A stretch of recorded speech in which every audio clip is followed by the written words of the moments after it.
51 países y posteriormente se ha elevado al número de 193 estados hasta el momento, con algunas excepciones o posibles añadiduras del Estado del Vaticano, Malta y otros más.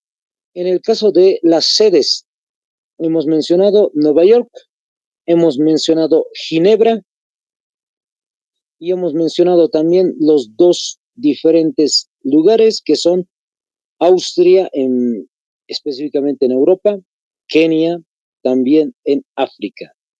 Y con eso tenemos o completamos lo que son las sedes y el día de ayer nos habíamos quedado con ese detalle. Vamos a mencionar ahora otros detalles que también son importantes. Dentro de la Organización de las Naciones Unidas se formaliza, vamos a decir, se organiza de la siguiente manera.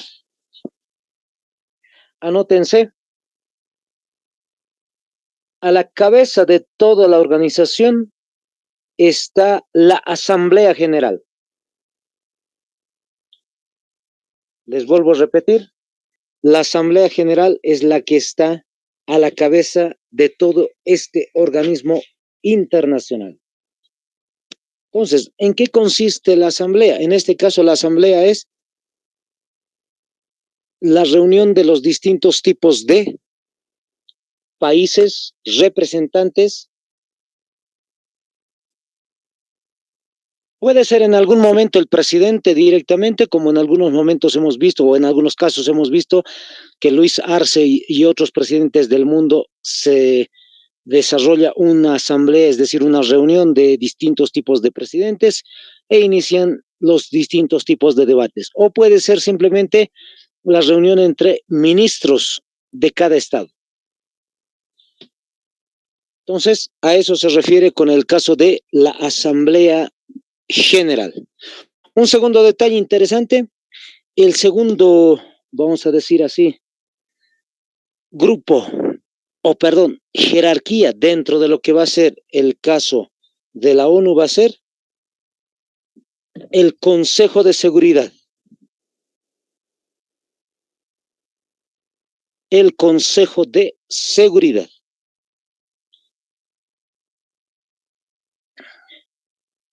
Ahora, en el caso del Consejo de Seguridad, ¿a qué nos estamos refiriendo específicamente? El Consejo de Seguridad tiene que ver con los países ganadores de la Segunda Guerra Mundial.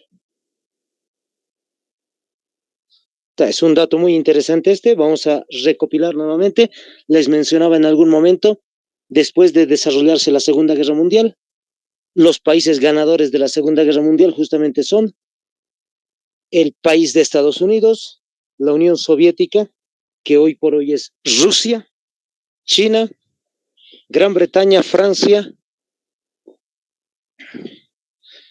y estos países justamente son los que han desarrollado lo que se llama el Consejo de Seguridad de la ONU, y estos tienen derecho a voto. ¿A qué se refiere esto del derecho a voto? Que cuando se desarrolla una reunión del Consejo de Seguridad y hay posibilidad de que un país ataque a otro país o a alguna organización, el Consejo de Seguridad es el que da la posibilidad de desarrollar ese ataque o simplemente impedirlo. En algún caso, entonces, se ha votado y se impide o se acepta que un país tenga algún altercado con otro país. Usualmente también sucede cuando un país X ataca de forma sin ningún tipo de reglamentación, podemos decir, sin ningún tipo de aviso a algún otro país, y entonces lo que va a suceder es que el Consejo de Seguridad a veces se reúne para poder ver si hay posibilidades de mejorar la relación entre esos países. Listo. El tercer detalle importante que me parece a mí resaltarlo es este personaje que están viendo, el secretario general de la ONU. Ese es el tercer rango más importante, vamos a decir así. Es la cara visible de lo que es la ONU y es el personaje que desde el año 2019 sigue vigente hasta el día de hoy. Antonio Guterres. ¿Es portugués por si acaso? De ahí que no diga Gutiérrez, sino Guterres. El personaje entonces ha sido ratificado el año 2020, 21, 22, 23, hasta el día de hoy. Sigue siendo el secretario general de la ONU. Entonces ahí ya lo tenemos, es el personaje muy importante, sobresaliente, cara visible de la ONU. Listo. Ahora, vamos a desarrollar, otro aspecto importante de la ONU que tiene que ver con los documentos en los cuales salen las resoluciones.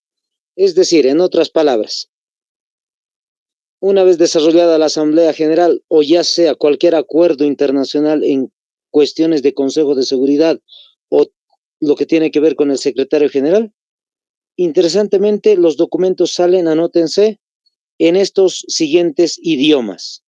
En árabe,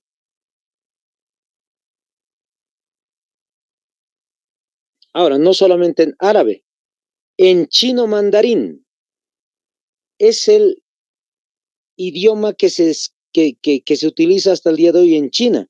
Hay otro tipo de chino, es decir, hay una variante de lo que es el idioma, se llama el chino cantonés. En este caso, el más hablado, el más importante va a ser el chino mandarín. Posteriormente tenemos lo que va a ser el español. En nuestro idioma, entonces, por ser América Latina que habla el español, pues se utiliza también como una de las lenguas en los documentos, resoluciones firmados en la ONU. Otro idioma, francés, el inglés e interesantemente, como ya saben todos, el ruso. Esos son los tres últimos idiomas, inglés, francés y el ruso. Ahí está, compañeros, esos son los idiomas habituales en los cuales se va a desarrollar los documentos de la ONU. Pero, ojo, entre paréntesis van a notar esto que les voy a decir a continuación. Hay otros idiomas que a veces se lo utiliza en el campo de los documentos y resoluciones de la ONU. Estos idiomas justamente son el portugués, anótense entre paréntesis, el portugués, les vuelvo a repetir, en algunos casos excepcionales se utilizan estos idiomas, como es el portugués, el suajili, que es un idioma de África, el suajili, tal como se escucha, suajili, y también el bengalí,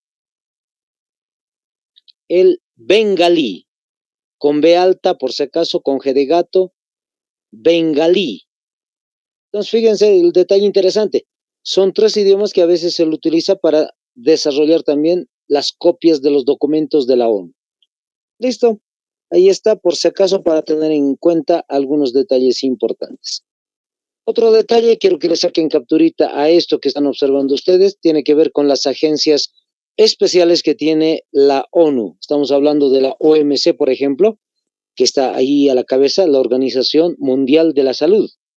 Es una de las dependencias de la ONU. El segundo es el BM que están viendo, no vamos a nombrar toditas, pero el BM, el Banco Mundial. El FMI, ¿qué significa FMI? Fondo Monetario Internacional. Y otras más, hay muchísimas, ahí está la UNICEF, la CEPAL, la FAO, la UNESCO, etcétera. Son distintos tipos de organizaciones, vamos a decir, que están directamente afiliadas o son parte o directamente de la ONU. Listo, compañeros, ahí está. Ese es el detalle interesante de esto que se denomina entonces la ONU. Vamos con un segundo organismo internacional muy importante que es la OPEP, como están observando ustedes.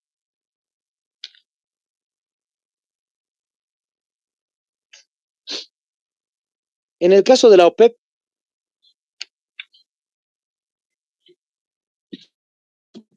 la organización, la institución como tal, justamente tiene el nombre de Organización de Países Exportadores de Petróleo, haciendo referencia justamente a la exportación, extracción, vamos a decir, explotación de lo que va a ser el petróleo a nivel mundial. Vamos con algunos datos históricos y les voy comentando algunos detalles de por qué o cuál es el principio o la finalidad de la creación de la OPEP. Primeramente, la fundación. Fue fundado en el año 1960. Ahí está, les vuelvo a repetir, 1960 la fundación de la OPEP. Pero interesantemente tiene una fecha oficial de fundación. Les vuelvo a repetir, hay una fecha de fundación del año 1960, va a ser va a ser en Bagdad, en Irak, pero interesantemente van a tener una fecha distinta de fundación oficial. Es más o menos el caso de Bolivia. En algún momento les decía, no sé si estaban ahí en las clases de historia ustedes, compañeros, les comento. Hay una declaración de independencia que tiene que ver con el 9 de julio del año 1825 en Bolivia, pero la fecha de fundación oficial de Bolivia es el 6 de agosto. Entonces, lo interesante de esto está en que tiene dos fechas distintas, pero la que se repite habitualmente es esta del 6 de noviembre de 1962. Ahí está, la OPEP había nacido entonces el 6 de noviembre del año 1962. Los países fundadores. ¿Quiénes habían sido los países fundadores? Pueden anotarse. Arabia Saudita. Ahí está. Arabia Saudita, que es uno de los exportadores de petróleo. Tiene muchos pozos petroleros. También está Irak. Muy famoso. Irak.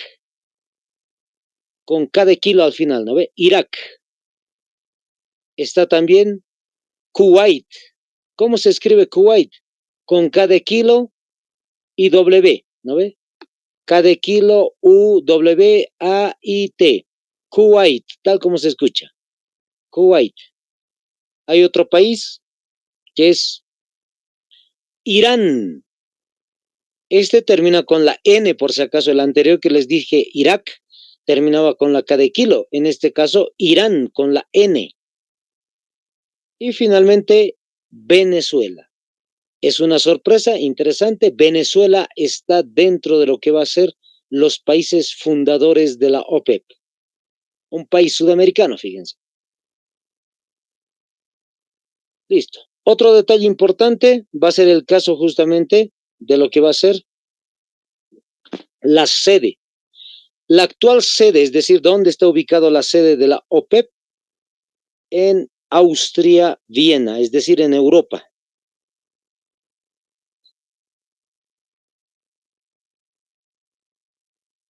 Listo, ya tenemos un detalle más que es importante resaltarlo, compañeros. Ahora, otro dato interesante, importante, ¿cuál es el principio motor de lo que va a ser la OPEP? Es decir, en otras palabras, ¿por qué existe la OPEP como tal? La organización existe para el aumento o reducción de la producción de petróleo. Les vuelvo a repetir, lo pueden anotar, compañeros, para el aumento o la reducción de la producción de petróleo. Ahí está. Para que haya más petróleo o para que la producción rebaje. Justamente, en otras palabras, para que no haya mucha producción de petróleo. ¿Con qué fin? ¿Para qué esto de aumentar más petróleo o reducirlo?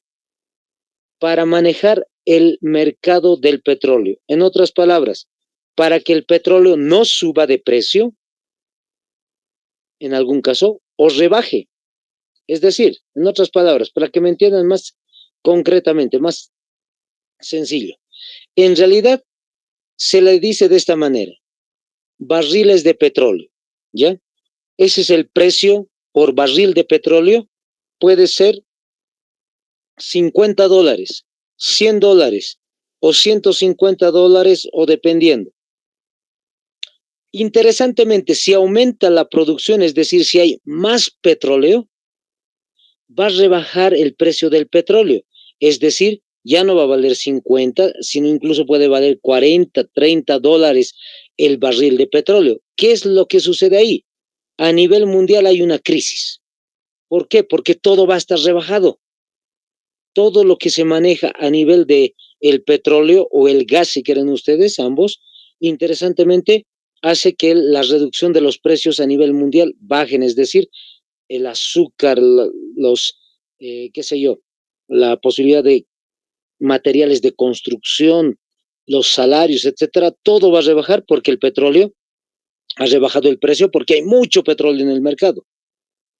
Ahora, al revés, si aumenta, perdón, si se reduce la producción del petróleo y hay un aumento, ya no va a valer 30, 50, 70, 80 dólares, sino va a subir de 100 a 110, a 120, 130, igual, crisis económica mundial.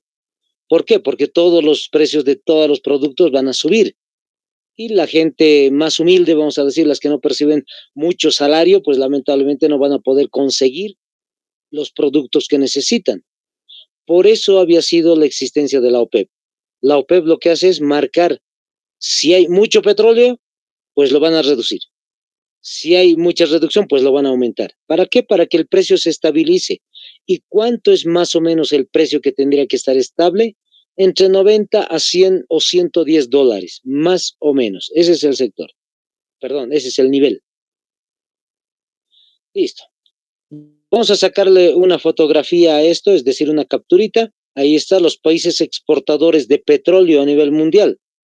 En la OPEP ya no solamente están los 5 países fundadores que hemos mencionado hace unos momentos, sino que son 14 países partes de la OPEP.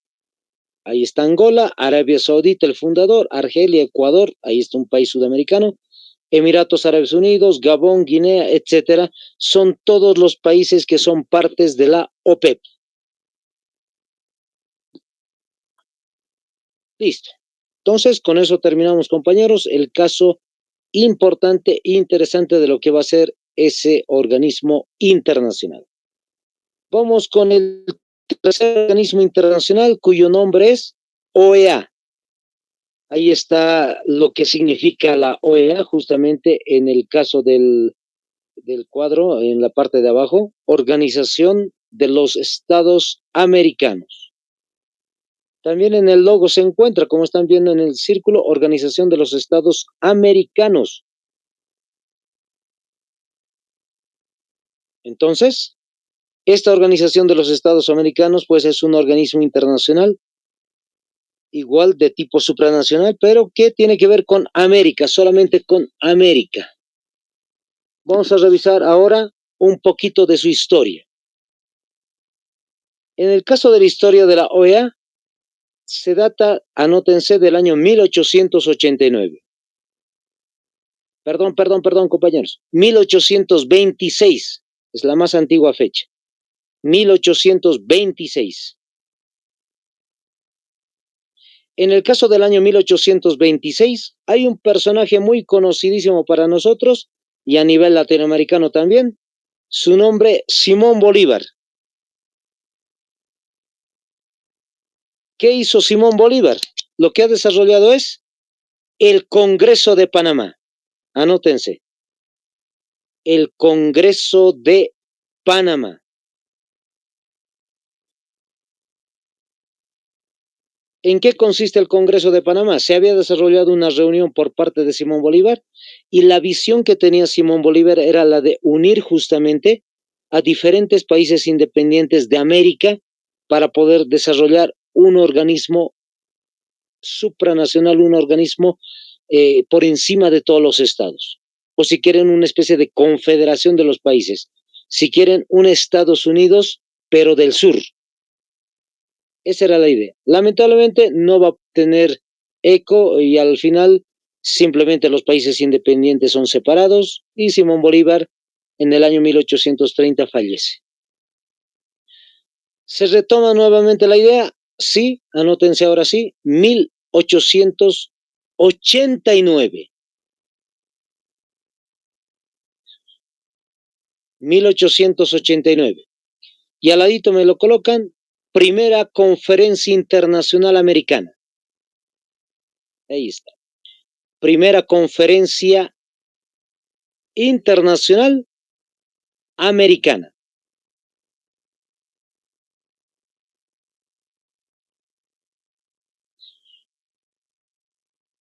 Ahí está. Primera Conferencia Internacional Americana. Es la retoma de la idea de en algún momento que había desarrollado Simón Bolívar.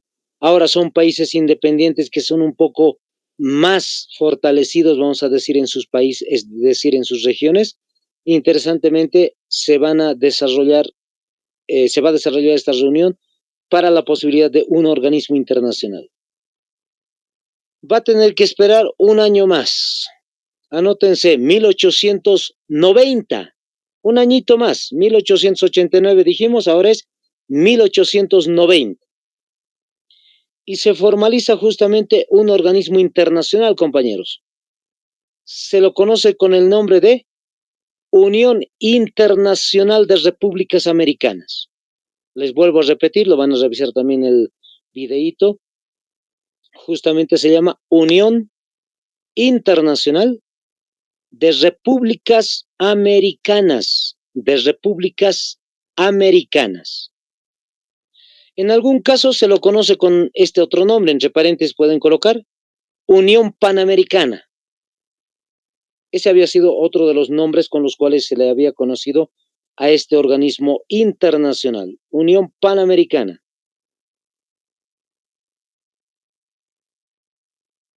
Listo, interesantemente ese había sido el nombre, pero va a tener que pasar algunos años para el 30 de abril de 1948 desarrollar justamente el cambio de nombre y la formalización de lo que es la Organización de los Estados Americanos.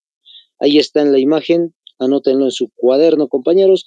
30 de abril del año 1948, entonces se desarrolla lo que va a ser la OEA como tal. El lugar donde se va a formalizar la creación y cambio de nombre como OEA va a ser Bogotá, Colombia. Entonces, fíjense, en Colombia había nacido la Organización de los Estados Americanos, la OEA.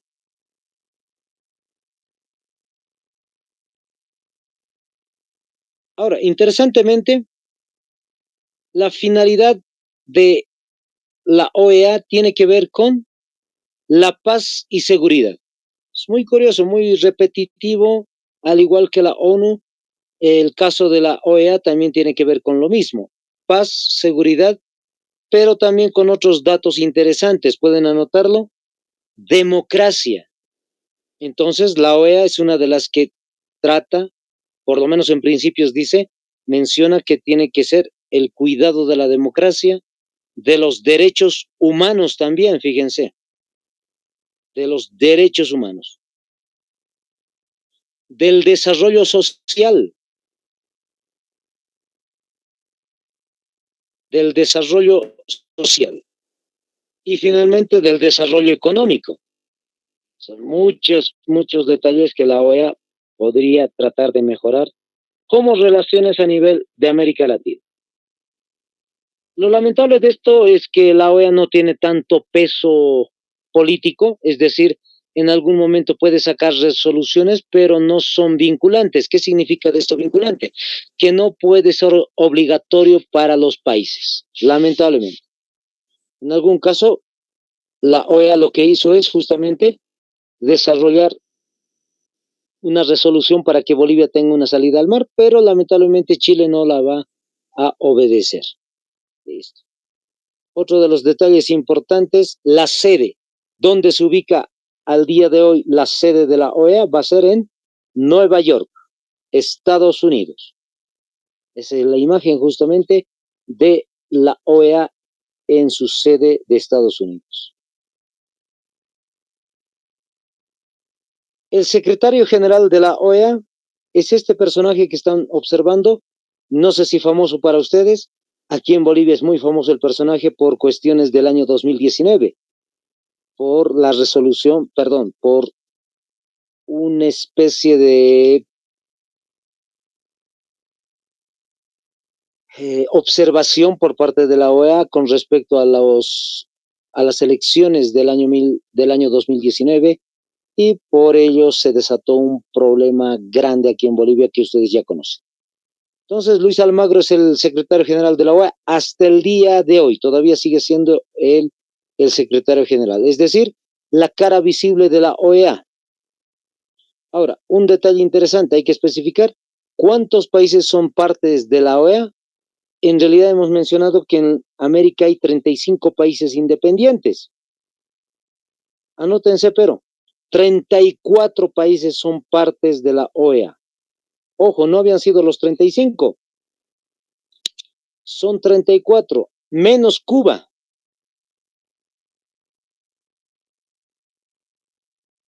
Desde el año 1962 para adelante, Cuba no es parte de lo que es la OEA. En algún momento se ha intentado que Cuba vuelva nuevamente a la OEA, pero si no me equivoco, en las últimas reuniones no se está dando la posibilidad de que Cuba vuelva nuevamente. Sí se ha dado algunas posibilidades de que se dé algún discurso, si no me equivoco, no hay posibilidad directa de que ingrese todavía Cuba. Ahora, cuando se desarrolla la OEA y su marcha en América Latina, interesantemente, va a haber otro grupo de países que se ha formalizado en gobiernos de izquierda. Estamos hablando de personajes como muy conocido Evo Morales, Rafael Correa, Hugo Chávez, Néstor Kirchner en la Argentina, Lula da Silva en Brasil, etcétera, y se crea un organismo internacional a la par de la OEA. Anótense el nombre, CELAC. Como dice ahí, Comunidad de Estados Latinoamericanos y Caribeños.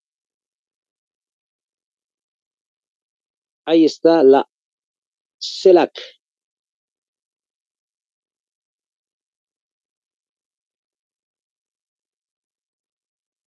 Ahora, interesantemente, en el caso de la CELAC, se formaliza, como les digo, en franca oposición, en pelea, vamos a decir, con lo que es la OEA. ¿Por qué? Porque la OEA tiene la fama hasta el día de hoy de ser parte, un brazo operativo en algún momento se le ha dicho, de lo que es Estado. Y por ese motivo no se cree tanto en lo que la OEA diga con respecto a varios países. Entonces, han querido crear una CELAC, es decir, una OEA si quieren ustedes, pero sin Estados Unidos. Así igualito que no está Cuba dentro de la OEA, igualito Estados Unidos no estaría dentro de la CELAC. Se le había invitado incluso a Canadá a ser parte de la CELAC, pero se opuso. Entonces son dos países que están en contra, vamos a decir, de lo que va a ser la CELAC. Luego el resto, fíjense en el logo, desde México, Belice, Cuba, República Dominicana, Panamá, Costa Rica, Brasil, etcétera, todos los países están integrados dentro de lo que va a ser la CELAC. La fundación de la CELAC es el 23 de febrero del año 2010. Anótense. 23 de febrero del año 2010.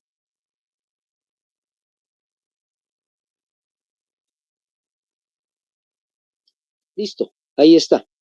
Se ha formalizado entonces la creación de esto que se va a llamar la CELAC y los distintos países entonces son muchos, sáquenle una captura. Estos son los países que están adheridos a la CELAC. No solamente van a ser países independientes, sino en algún caso van a ser países que son dependientes o islas, vamos a decir, que son también dependientes de alguna otra región. Por ejemplo, el caso de Antigua y Barbuda, fíjense, es un país que no es tan conocido, es una de las islas del Caribe. Ahí está también por ahí el caso de Dominica, al final de esa primera lista que están viendo a su izquierda, Dominica. No estamos hablando de República Dominicana, que está a su derecha también esta República Dominicana, pero es Dominica, es otra isla. Y otras más, como el caso de Granadinas, Surinam, San Vicente, etcétera, son muchos países que están afiliados a la CELAC. Listo, compañeros. Vamos con el otro detalle, un tanto interesante también, que va a ser la UNASUR. En el caso de la UNASUR, ahí también tienen el detallito, ¿cómo se llama la UNASUR? Unión de Naciones Sudamericanas. En el caso de las naciones de Sudamérica, como les decía, estaba en boga, vamos a decir, de moda, vamos a decir, interesantemente, que América Latina se vuelva una región con países y gobiernos de izquierda, pues a partir de ahí y la unión de estos presidentes hizo posible la unión de todos los países de Sudamérica. Ahí está la bandera, el emblema, hasta el lema, y la creación de la UNASUR es el 8 de diciembre del 2004. Entonces, se ha podido iniciar distintos tipos de reuniones de los presidentes de Sudamérica. Solamente estamos hablando de Brasil, Argentina, Colombia, el caso de Perú, Ecuador, Bolivia, Chile, etcétera. E interesantemente, sí se ha formalizado el 8 de diciembre del 2004 la creación de la UNASUR. Ahora, lo interesante o lo embrolloso del asunto es que los países miembros de la UNASUR al día de hoy son estos 5. Yo supongo y pienso que ya tal vez se va a adherir Brasil, si es que no lo ha hecho todavía, no tengo información específica de eso, pero con Lula da Silva es que va seguramente Brasil unirse a este bloque llamado la UNASUR. En el caso están Bolivia, Guyana, Surinam, Venezuela. Perú también estaba, solo que por los conflictos del año 2022-2023, los noticieros seguramente lo han escuchado ustedes, distintos tipos de conflictos que se han desarrollado. Entonces, lamentablemente se ha bloqueado, por decir así, se ha suspendido a Perú que pertenezca todavía al sector de esto que se llamaba la UNASUR. En realidad eran todos los países de Sudamérica, pero se han ido aislando porque a medida que ustedes han ido creciendo, compañeros, ha habido cambios de gobierno, ya no eran países de izquierda, sino de derecha los que han ido gobernando los distintos tipos de países, comenzando desde la Argentina, Brasil y demás, y entonces han ido cambiando justamente saliendo del bloque. Otro de los organismos internacionales va a ser el ALBA-TCP. El ALBA-TCP significa, ahí está el dato por si acaso, Alianza Bolivariana y Tratado para los Pueblos. ALBA-TCP, entonces. Alianza Bolivariana. Hay otros que le llaman un poquito más extenso, Alianza Bolivariana para los pueblos de nuestra América, y luego le dicen T de Tratado para los pueblos, ¿no? Tratado para los pueblos. Listo, ahí está. Interesantemente, esta organización de América solo había nacido con 2 países, Cuba y Venezuela. Cuba y Venezuela se habían desarrollado distintos tipos de relaciones, firmas de documentos, y a partir de ese momento entonces se crea lo que va a ser el ALBA-TCP solo para Cuba, solo para Venezuela. Eso va a ser, como están viendo, el año 2004, el 14 de diciembre. La sede fue Venezuela. Hasta el día de hoy, la sede está concentrada en Venezuela, en Caracas. Después va a ingresar otro país interesante del el año 2006, que es justamente nuestra nación, Bolivia. Bolivia ingresa a lo que va a ser la Alianza Bolivariana, y posteriormente va a ser Nicaragua, Dominica, Antigua y Barbuda y otros países más. Hasta el día de hoy, estos son los países que pertenecen al ALBA-TCP.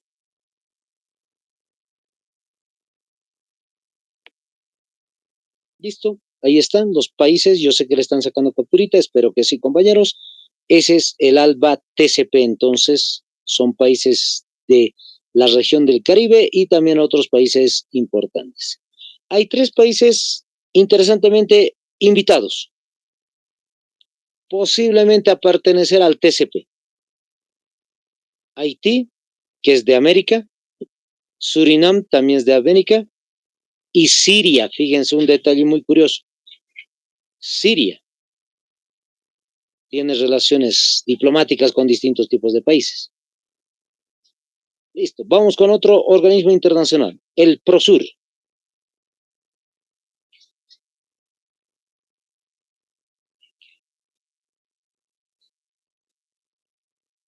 En el caso del PROSUR, compañeros, es un organismo internacional que es de lucha, vamos a decir, contra la UNASUR. Si ha habido un organismo internacional llamado UNASUR, que son la mayoría de presidentes de izquierda, Interesantemente, algunos presidentes de derecha se ha formado lo que se llama el PROSUR. Antes de pasar esto, el PROSUR nace el 22 de marzo del 2019. Hace unos añitos atrás, fíjense, 22 de marzo del año 2019. 22 de marzo del 2019. Ese año se ha formalizado la creación del PROSUR como tal. No les dije, perdón.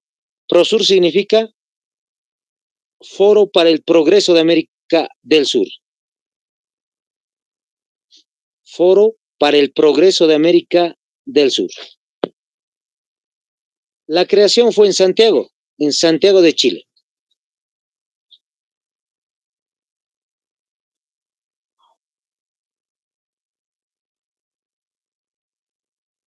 Estos son los países que son partes miembros del PROSUR. Interesantemente, encontramos a la Argentina, que hace unos años atrás estaba con un presidente de derecha justamente, Brasil lo propio, Chile, Colombia, etc. Estos son los 8 países que son parte del PROSUR. Ahora, interesantemente, también hay países miembros, perdón, no voy a decir miembros, sino oyentes, vamos a decir, posibles a ser ingresados al PROSUR. Bolivia y Uruguay. Bolivia también está marchando, no en la línea de derecha, pero sí en la posibilidad de tener relaciones diplomáticas con los distintos tipos de países. Listo. Ahora sí, vamos con el caso de el Mercosur, que es otro organismo internacional muy importante, por cierto. En el caso del Mercosur, significa Mercado Común del Sur. Y el Mercado Común del Sur tiene este logo que están observando ustedes, compañeros. Esa es la banderita del Mercosur.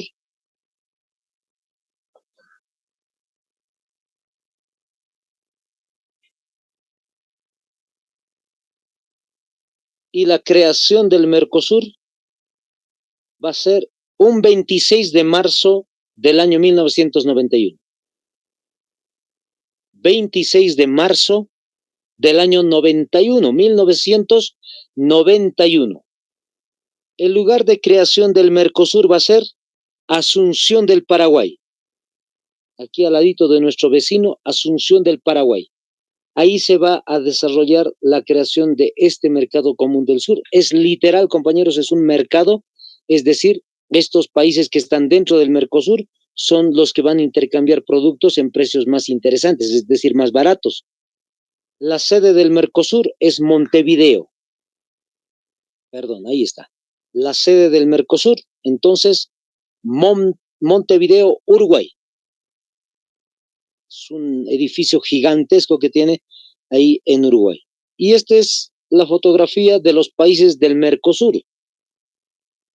Interesantemente está Brasil, Paraguay, Uruguay y Argentina como fundadores directos. Los 4 países que están viendo a su derecha, Brasil, Paraguay, Uruguay y el único que está a su izquierda, Argentina.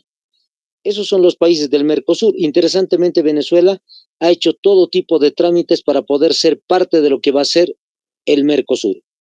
Y en el caso de Bolivia también ha ido siendo observador y al final de cuentas va a ser parte del Mercosur. Y de ahí se explica, compañeros, el cambio del carnet. Hace unas semanas atrás han visto que se está cambiando el carnet a nivel Bolivia. Justamente es porque Bolivia va a ser parte del Mercosur completamente. Ahora está en trámites, vamos a decir, y por ese motivo se están haciendo diferentes cambios. Ahí están, los diferentes estados asociados a esto que se llama el Mercosur son Bolivia, Chile, Colombia, Ecuador, Guyana, Perú, Surinam, pero Bolivia, como estamos diciendo, ya va a ser muy pronto parte de lo que va a ser el Mercosur.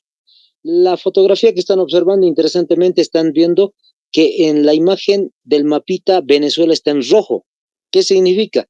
Que lamentablemente el Mercosur ha suspendido a Venezuela momentáneamente. ¿Por qué? Porque hay una inestabilidad económica y política en Venezuela por el caso de Nicolás Maduro. En algún momento había un segundo presidente en Venezuela, Guaidó, y entonces han tenido que suspenderlo. Hasta el día de hoy está más o menos en duda, vamos a decir, si Venezuela va a continuar todavía o no va a estar ahí dentro de lo que va a ser el Mercosur. Vamos con la Unión Europea, otro organismo internacional. Ya han podido observar, son distintos tipos de organismos en los cuales Bolivia está presente, es parte justamente de lo que va a ser el caso de su participación. En el caso de la Unión Europea, la creación de lo que va a ser la Unión Europea es el 1 de diciembre del 2009.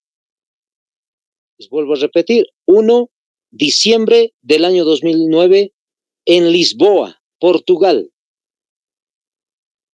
En Lisboa, Portugal. Ahora, ¿de qué tipo es este organismo internacional, la Unión Europea?